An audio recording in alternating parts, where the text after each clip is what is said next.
తాకట్టులో ఉన్న బంగారాన్ని విడిపించి ఆ రోజు ఆన్లైన్ ధరకే కొంటుంది కొమ్మూరి గోల్డ్.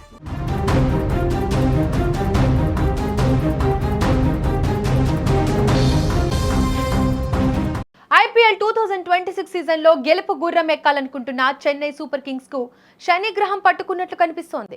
ఒకవైపు వరుస ఓటములు, మరోవైపు కీలక ఆటగాళ్ల గాయాలు ఆ జట్టును ఉక్కిరిబిక్కిరి చేస్తున్నాయి. తాజాగా అందుతున్న సమాచారం ప్రకారం చెన్నై జట్టులో మెరుపులు మెరిపిస్తున్న యువ సంచలనం ఆయుష్ మాత్రే ఈ సీజన్ నుంచి పూర్తిగా తప్పుకొనున్నారు. ఇది కేవలం ఒక ఆటగాడు దూరం కావడం మాత్రమే కాదు, సిఎస్కే ప్లే ఆఫ్స్ ఆశలపై పడుతున్న పెద్ద దెబ్బగా క్రికెట్ విశ్లేషకులు భావిస్తున్నారు.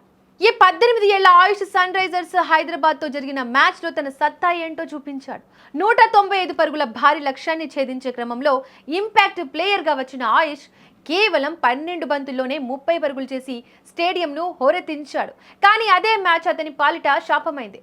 5వ ఓవర్లో 2వ పరుగు కోసం ప్రయత్నిస్తుండగా అతని ఎడమ కాలి హామ్ స్ట్రింగ్ గాయమైంది. నొప్పితో విలవిలలాడుతున్న జట్టు కోసం పోరాడాలని నిశ్చయించుకున్న అతను ఆ తర్వాత కాసేపటికే వికెట్ పారేసుకున్నాడు.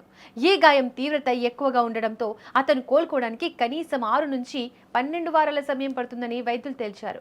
అంటే ఈ ఐపీఎల్ సీజన్ మొత్తానికి అతను దూరమైనట్లే. Chennai batting coach Michael Hussey ఈ విషయంపై స్పందిస్తూ తీవ్ర ఆవేదన వ్యక్తం చేశాడు. ఆయుష్ చాలా మంచి ఫామ్లో ఉన్నాడని, అతని దూకుడు జట్టుకు ఎంతో అవసరమని చెప్పాడు. గాయం తీవ్రత దృష్ట్యా అతనికి విశ్రాంతి తప్పదని, ఇది జట్టుకు పెద్ద లోటని అభివర్ణించాడు. ప్రస్తుతం సిఎస్కే పరిస్థితి చూస్తుంటే ఏదో దిష్టి తగిలినట్టు కనిపిస్తోంది.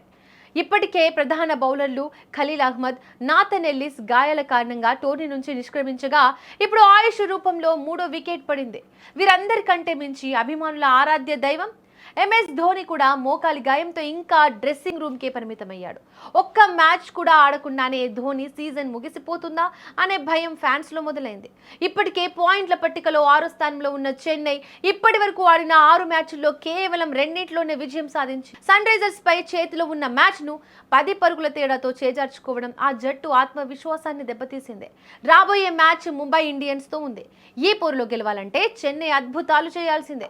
ఆయుష్ స్థానంలో ఎవరిని తీసుకుంటారో, ధోని కనీసం ఇంపాక్ట్ ప్లేయర్గా అయినా వస్తాడో లేదో వేచి చూడాలి. గాయాల గోల వదిలి చెన్నై మళ్ళీ ఎప్పుడు గాడిలో పడుతుందో అని అభిమానులు ఆశగా ఎదురు చూస్తున్నారు.